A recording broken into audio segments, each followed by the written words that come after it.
dans son discours d'adieu à la nation, a insisté sur le fait que les États-Unis ne devaient pas créer d'alliances militaires permanentes, car elles acquièrent leur propre logique, leur propre dynamique, entravant la flexibilité de la politique étrangère et entraînant les pays dans des conflits inutiles.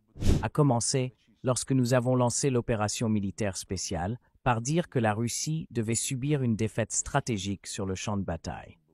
Ils ont tenu cette ligne pendant environ 1 an et demi.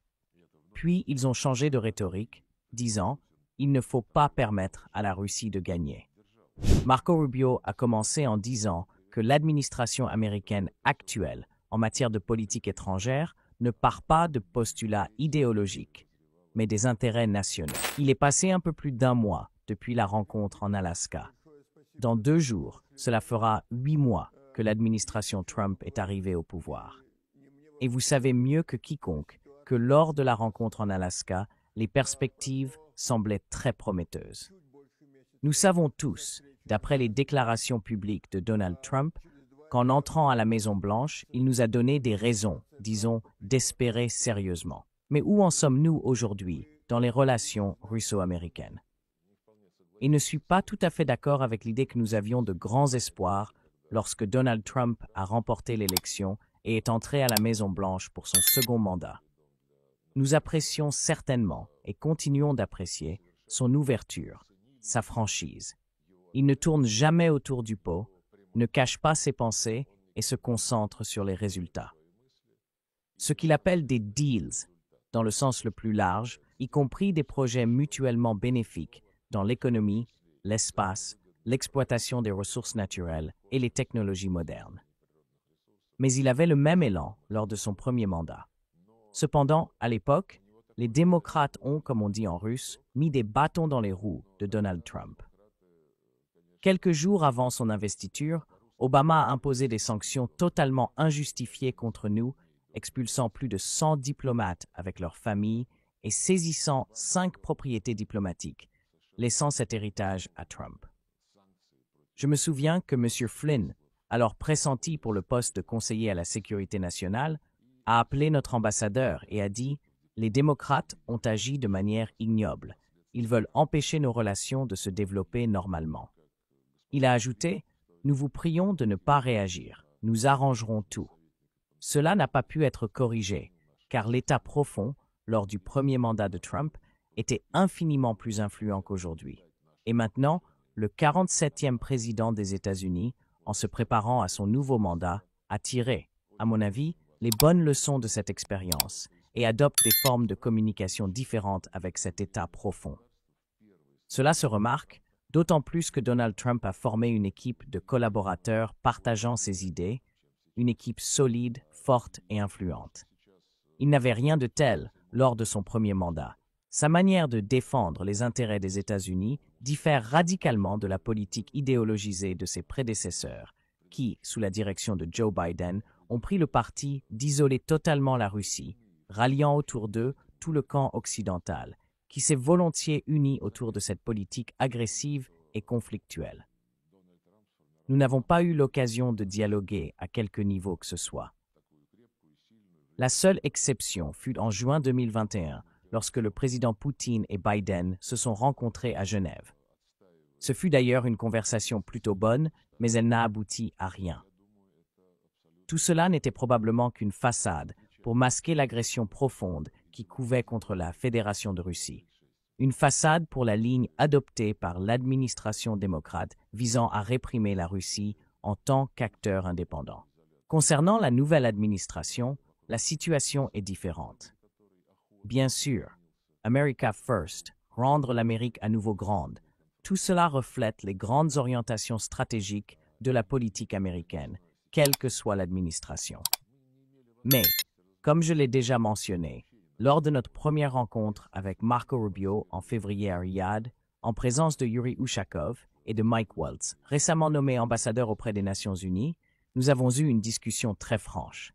Marco Rubio a commencé en disant que l'administration américaine actuelle en matière de politique étrangère ne part pas de postulats idéologiques, mais des intérêts nationaux. Elle comprend parfaitement que toutes les autres nations, en particulier les grandes puissances, ont également le droit de se baser sur leurs propres intérêts nationaux.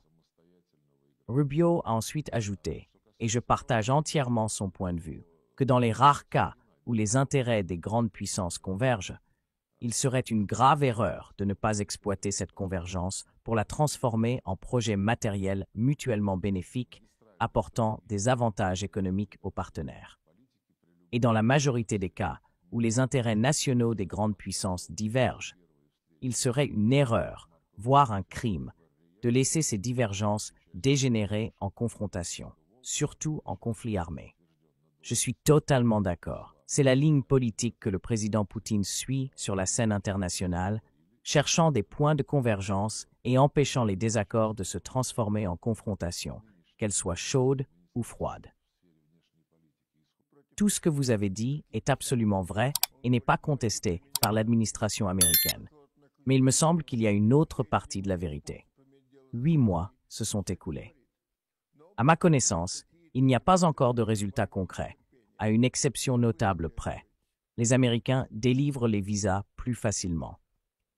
Beaucoup d'autres choses dont nous avons discuté restent au stade des conversations. Je comprends que le dialogue est devenu plus approfondi, mais sans résultat pour l'instant. Cela n'a rien de dramatique en soi. Vous et le président Poutine avez dit que les obstacles dans nos relations sont tels qu'il est impossible de les surmonter immédiatement. Mais ce qui m'inquiète, c'est que le président Trump dit qu'il est déçu, qu'il est impatient, qu'il pourrait même envisager des sanctions contre la Russie. Il dit « Je ne veux pas imposer de sanctions ».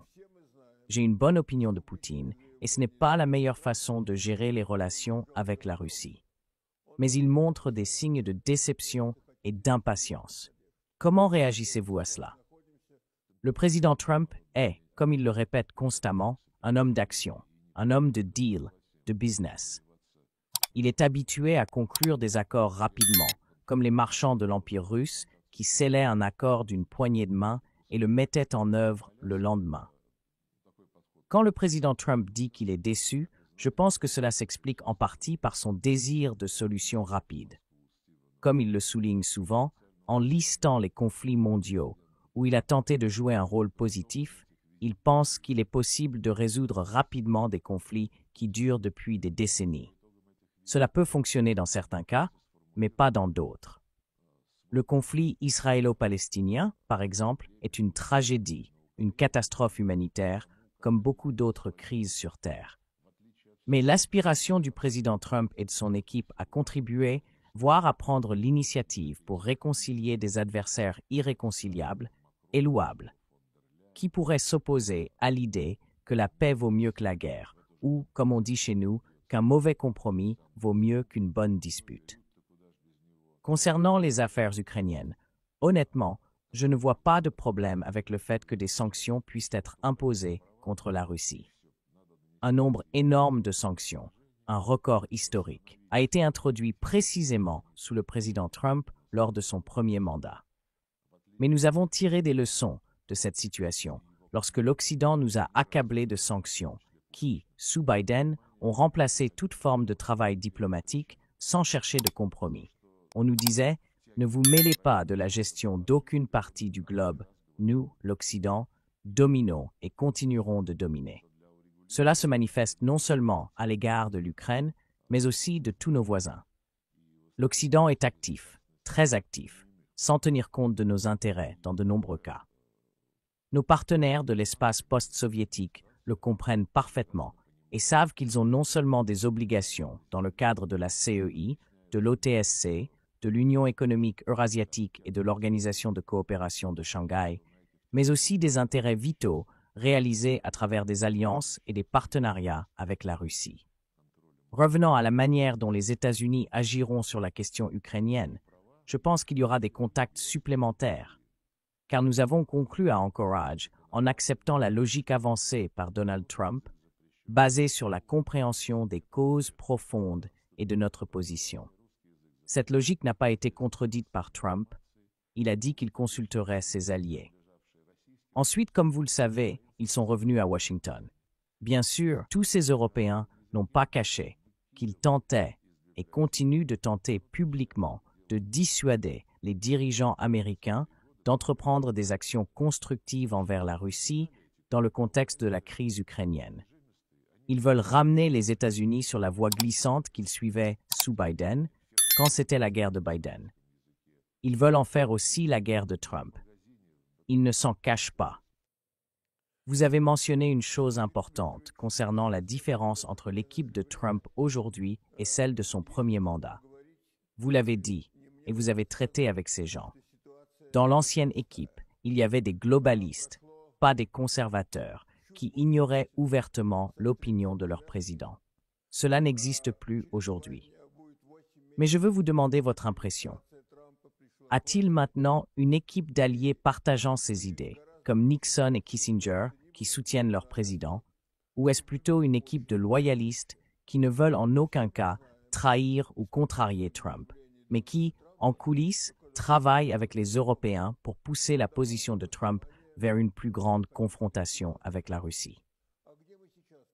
Je n'ai pas eu cette impression. Peut-être que le terme de loyaliste s'applique à ces gens, à son équipe, mais uniquement de mon point de vue, dans un sens positif. Un loyaliste est quelqu'un qui ne trahit pas. Si quelqu'un agit dans le dos de son leader pour soutenir l'équipe adverse, ce n'est plus un loyaliste. Vous savez, concernant Scott Bessent, le ministre des Finances, je ne le connais pas personnellement, mais je lis ce qu'il dit. Il appelle clairement à des sanctions et travaille activement avec les Européens, invitant des délégations européennes à Washington pour élaborer une stratégie commune de sanctions contre la Russie. Ensuite, il présente cela au président. Il semble convaincu qu'il faut punir la Russie et qu'il peut s'arroger des prérogatives allant au-delà de celles d'un ministre des Finances, comme celle d'un ministre de la Défense. Il me semble qu'il outrepasse son mandat et la ligne définie par le président Trump. Mais je ne pense pas que cela annule l'importance du soutien de la majorité de l'équipe de Trump à son président. Oui, le ministre des Finances est une figure importante aux États-Unis, mais le vice-président, le secrétaire d'État et les représentants spéciaux le sont aussi. Certains représentants spéciaux, comme Stephen Witkoff, sont clairement orientés vers la recherche d'un équilibre des intérêts. Comme l'a dit à plusieurs reprises le président Poutine, un accord durable repose sur un compromis. Nous sommes prêts à chercher ces compromis, à condition que nos intérêts légitimes en matière de sécurité et ceux des Russes en Ukraine soient garantis, tout comme ceux des autres parties à cet accord. L'administration Trump reconnaît les problèmes liés à l'OTAN et l'a dit publiquement. Elle reconnaît également qu'il est impossible d'ignorer les référendums tenus en Crimée et dans d'autres territoires, et que tout accord doit en tenir compte. Comment exactement, par étapes ou immédiatement, c'est une autre question. Ils ont reconnu l'essence de nos approches et travaillent sur cette base. Mais le reste de l'Occident, à l'exception de la Hongrie et de la Slovaquie, a commencé lorsque nous avons lancé l'opération militaire spéciale par dire que la Russie devait subir une défaite stratégique sur le champ de bataille. Ils ont tenu cette ligne pendant environ 1 an et demi. Puis ils ont changé de rhétorique, disant « il ne faut pas permettre à la Russie de gagner ».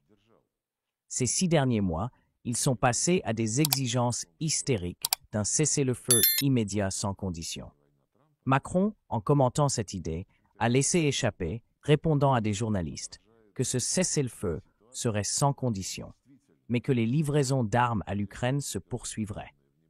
C'était un lapsus révélateur de leurs véritables intentions, tout comme les accords de Minsk signés pour armer l'Ukraine. Aucun Européen, bien qu'ils mettent toujours en avant les droits humains dans leurs négociations avec n'importe quel pays, ne mentionne les droits humains en Ukraine. Au lieu de cela, ils veulent que la partie de l'Ukraine qui restera sous le contrôle du régime actuel, après un règlement, reste sous ce régime. Ils ne comptent pas le changer. Ils veulent l'occuper et soutenir cet État nazi dirigé par Zelensky. Ce qui arrivera aux personnes parlant russe, pour qui le russe est la langue maternelle, sur ce territoire qu'ils rêvent d'occuper, ne les préoccupe absolument pas. Personne n'exige l'abolition de ces lois odieuses, qui n'existent nulle part ailleurs. Comme je l'ai dit, aucun autre pays n'interdit une langue.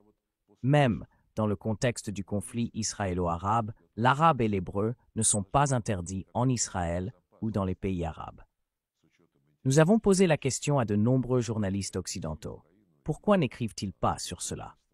Les journalistes occidentaux, d'habitude si pointilleux, devraient être intéressés par une chose aussi évidente que la destruction d'une langue entière dans un pays. La seule mention de ce sujet a été obtenue grâce à l'insistance de nos collègues hongrois lorsqu'ils ont abordé la question de l'adhésion de l'Ukraine à l'Union européenne. Dans les documents cadres définissant les chapitres de négociation, un texte d'une page exige que l'Ukraine respecte les droits des minorités nationales. Ces droits, soit dit en passant, sont toujours inscrits dans la constitution ukrainienne, qui n'a pas été modifiée à cet égard, mais des lois contraires ont été adoptées. Ces documents, approuvés sous l'insistance de Budapest, stipulent que l'Ukraine doit aligner sa législation sur les exigences internationales en matière de protection des droits des minorités et des droits humains en général. Ils ont approuvé cela et l'ont oublié. Personne ne leur demande des comptes à ce sujet. Je cherche à comprendre ce que veulent les leaders européens, à l'exception de la Hongrie et de la Slovaquie.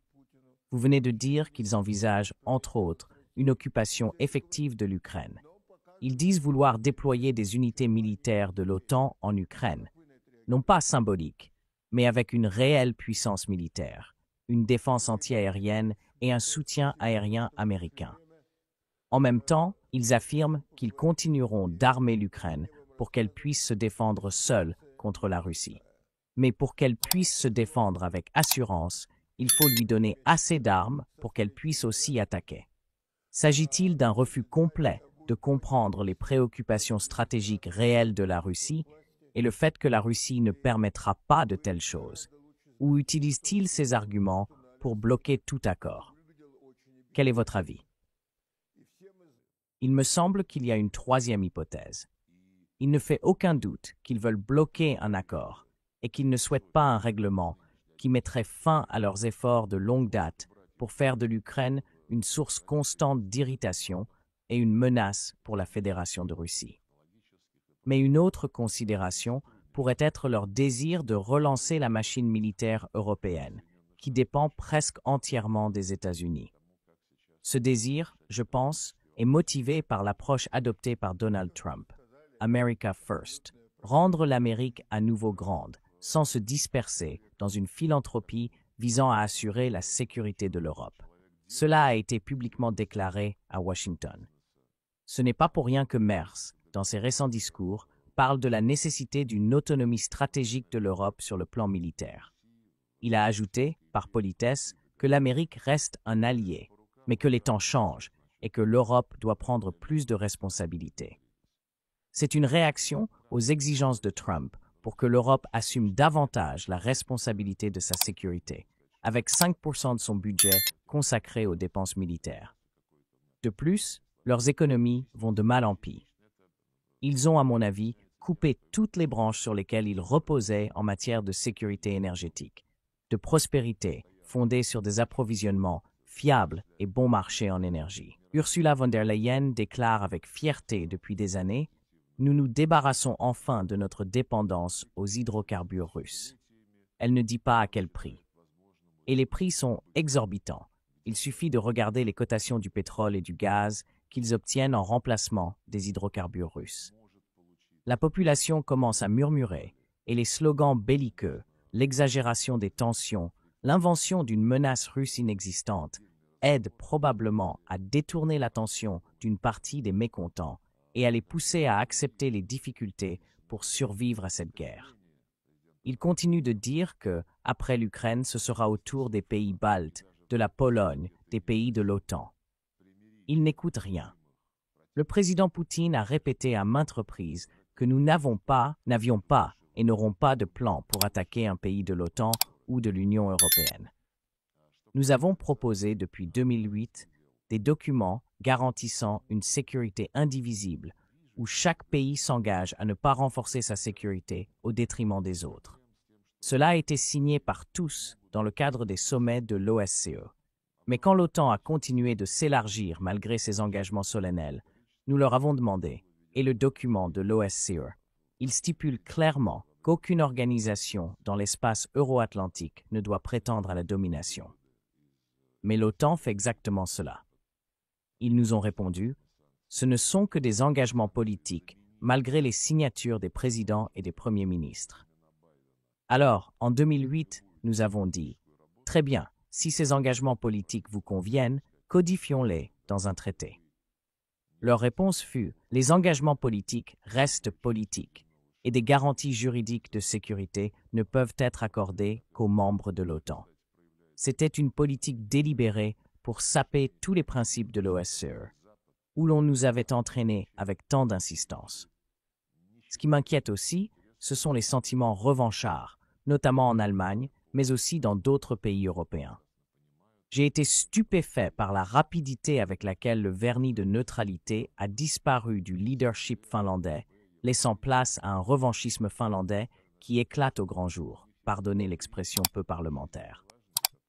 Mais en Allemagne, Merz, dans ses discours publics, insiste à plusieurs reprises sur l'idée que l'Allemagne renaît, qu'elle a révisé ses lois pour augmenter massivement ses dépenses militaires. Et, plus important encore, qu'elle doit redevenir la principale puissance militaire en Europe. Je ne sais pas s'il réalise le poids du mot « redevenir » dans cette phrase, mais je pense que tout le monde le comprend. Cela m'inquiète énormément, et pas seulement moi, mais beaucoup en Russie, lorsqu'ils entendent de telles déclarations du chancelier de la République fédérale d'Allemagne. Aujourd'hui, je lis une déclaration du nouveau président polonais affirmant que la Pologne a besoin d'un accès à l'arme nucléaire. Trump a convaincu la majorité des pays européens d'augmenter leurs dépenses militaires à 5% de leur PIB. La question se pose naturellement. Ne crée-t-on pas une nouvelle menace pour la sécurité de la Russie? C'est exactement ce qui se passe. C'est pourquoi nous avons réagi à plusieurs reprises à la manière dont l'Europe tente de construire sa ligne sur la question ukrainienne, en contradiction avec les approches fondamentales de Donald Trump telles qu'elles ont été formulées en Alaska et présentées ensuite à ses alliés. L'Europe essaie de briser ces approches et de ramener les États-Unis dans ces jeux de containment de la Russie, y compris en assurant une couverture aérienne aux troupes que l'OTAN et l'UE espèrent déployer sur le territoire ukrainien restant sous le contrôle du régime de Zelensky. Cela se traduit aussi par une substitution des concepts habituellement présents dans les processus de règlement. Au lieu de cela, ils exigent un cessez-le-feu et rien d'autre. Pendant ce temps, Zelensky pousse tout le monde à parler de négociations, d'un cessez-le-feu immédiat sans conditions préalables. Leur seul calcul est de monter un nouveau numéro de cirque pour que Zelensky, en treillis avec sa barbe, puisse briller sur scène en donnant des leçons au président Poutine ou à quelqu'un d'autre. Nous ne pouvons pas accepter cela.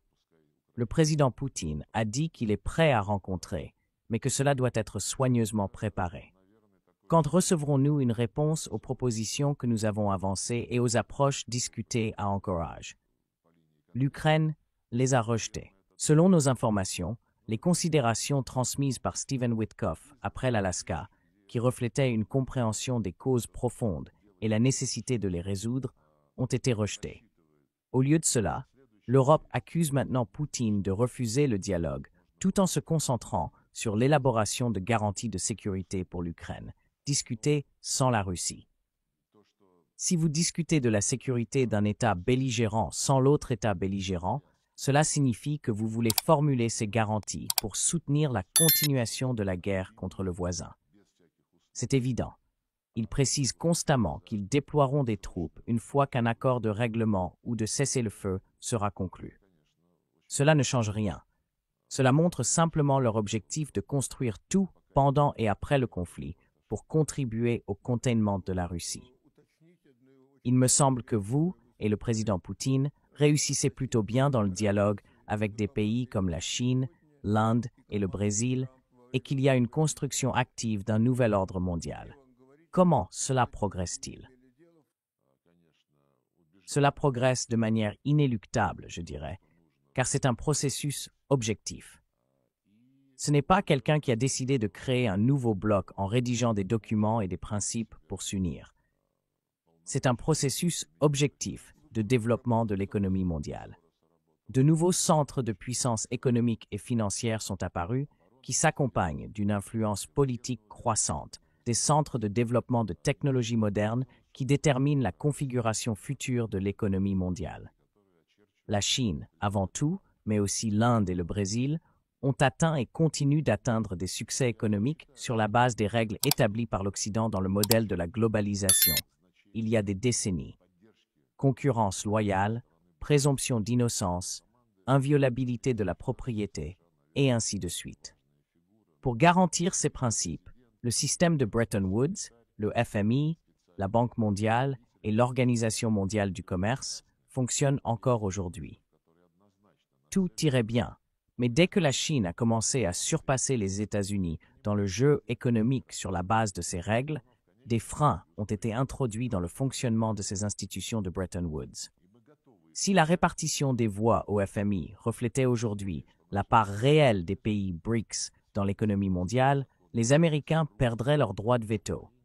Leur nombre de voix diminuerait, et ce serait une toute autre histoire. À l'OMC, les Américains bloquent depuis des années l'organe de règlement des différends, car les plaintes déposées par la Chine, qui se comptent par centaines, conduiraient inévitablement à des verdicts en faveur de Pékin face aux barrières discriminatoires érigées par les États-Unis pour contrer l'importation de produits chinois de qualité, bon marché et compétitifs. C'est pourquoi nous observons une crise du FMI et de la Banque mondiale, qui, en 3 ans d'événements ukrainiens, a accordé à l'Ukraine des crédits préférentiels bien plus importants que ceux accordés à l'ensemble des pays africains sur la même période. Cela montre la politisation de ces institutions et les discrédite. Le mouvement des nouvelles économies en croissance se poursuit, et toutes les prévisions indiquent que c'est un processus durable et de longue date. Ces pays revendiquent et revendiqueront une place plus équitable dans les affaires mondiales. Pour l'instant, les préoccupations économiques dominent et les pays BRICS ne sont pas toujours prêts à s'impliquer directement dans des processus politiques ou à exiger des conditions. Mais en termes d'évaluation politique de la situation mondiale, il y a une unanimité au sein des BRICS et de l'Organisation de coopération de Shanghai. Nous ne voulons ni domination ni dictat. Nous voulons une sécurité indivisible dans toutes les régions. Cette unanimité peut contrer la pression occidentale, notamment les exigences de Trump pour que la Chine et l'Inde cessent d'acheter du pétrole et du gaz russe. Nous voyons déjà comment ces exigences sont reçues à Pékin et à New Delhi. Non seulement cela nuit au bien-être économique de ces pays, en les obligeant à chercher de nouveaux marchés pour leurs approvisionnements énergétiques à des coûts plus élevés, mais il y a aussi une opposition moralement et politiquement forte à cette approche. La Chine et l'Inde sont des civilisations anciennes. Leur parler en disant « Arrêtez de faire ce qui ne me plaît pas, sinon je vous impose des tarifs », cela ne fonctionnera pas. Les contacts entre Pékin, New Delhi et Washington montrent que les Américains le comprennent aussi. Ils commencent par des positions exigeantes, puis cherchent des approches acceptables pour tous, qui reflètent un équilibre des intérêts économiques et évitent de froisser la fierté nationale ou les principes nationaux de qui que ce soit. Nous vivons sur une planète très étroite, et cette étroitesse devient de plus en plus sensible avec le développement des sciences et des technologies, comme l'hypersonique, les ordinateurs quantiques qui apparaîtront bientôt. Nous partons du principe que la multipolarité doit englober toutes les régions du monde, y compris l'Occident. Malgré la diminution de son poids relatif, l'Occident reste un acteur très puissant. Le premier président des États-Unis, à mon avis le plus grand, George Washington, dans son discours d'adieu à la nation, a insisté sur le fait que les États-Unis ne devaient pas créer d'alliances militaires permanentes, car elles acquièrent leur propre logique, leur propre dynamique, entravant la flexibilité de la politique étrangère et entraînant les pays dans des conflits inutiles. C'est exactement ce qui s'est passé avec l'OTAN. Pourquoi l'OTAN devait-elle continuer et même renforcer son fonctionnement après la fin de la guerre froide? Cela est difficile à expliquer par des arguments rationnels. Certains experts, y compris à Moscou, suggère que la réponse à l'OTAN serait une intégration militaro-politique plus poussée au sein de l'Organisation de coopération de Shanghai ou des BRICS. Pensez-vous que la réponse aux défis de l'OTAN devrait inclure de nouveaux éléments de coordination militaro-politique de la part de la majorité mondiale? Nous avons des alliances militaro-politiques, notamment l'État de l'Union Russie-Bélarus et l'Organisation du traité de sécurité collective. L'Organisation de coopération de Shanghai a également une dimension militaro-politique importante, liée à la sécurité des États membres. Dans tous ces formats, l'objectif n'a jamais été d'être hostile à quiconque. L'objectif est d'assurer la sécurité des territoires des pays membres sans aucune ambition expansionniste.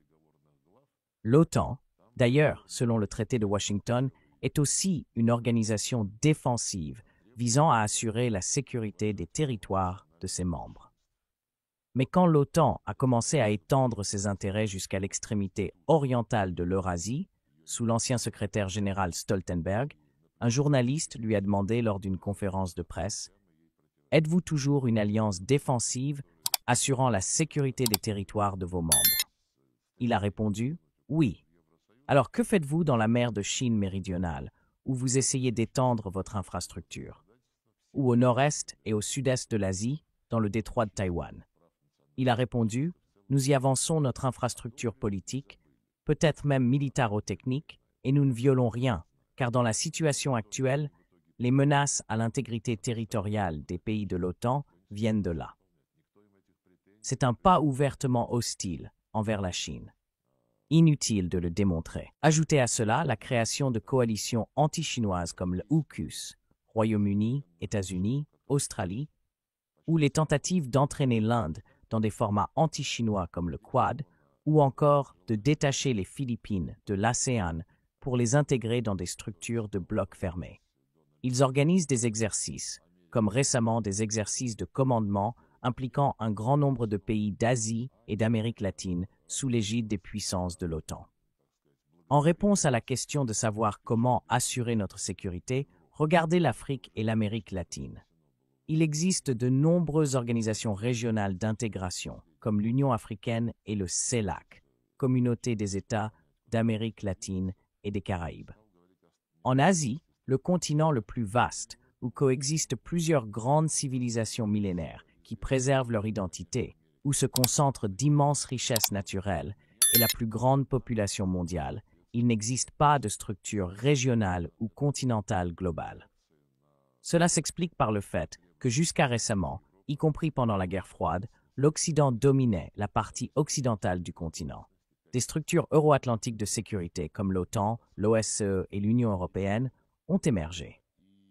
L'UMER, initialement conçue comme une structure purement européenne, fusionne aujourd'hui avec l'OTAN, signant des accords pour que les membres de l'UMER mettent leur territoire à disposition si l'OTAN décide d'envoyer ses tanks et ses blindés vers la frontière russe. Cette logique euro-atlantique est épuisée. La guerre organisée par l'Occident en Ukraine contre nous ne fait que souligner que les concepts euro-atlantiques n'ont pas tenu les promesses faites lors de leur création. C'est pourquoi le président de la Russie a proposé, il y a quelques années, de commencer à travailler à la formation d'une architecture de sécurité continentale eurasiatique, en commençant par un dialogue entre les différentes structures régionales d'intégration pour aboutir progressivement à des accords à l'échelle continentale. Nous avons expressément précisé que les portes sont ouvertes à toutes les organisations. Si l'Occident le souhaite, ce sera avec lui, pas contre lui. Cette année, la 3e conférence sur la sécurité eurasiatique aura lieu à Minsk à l'initiative du président Loukachenko.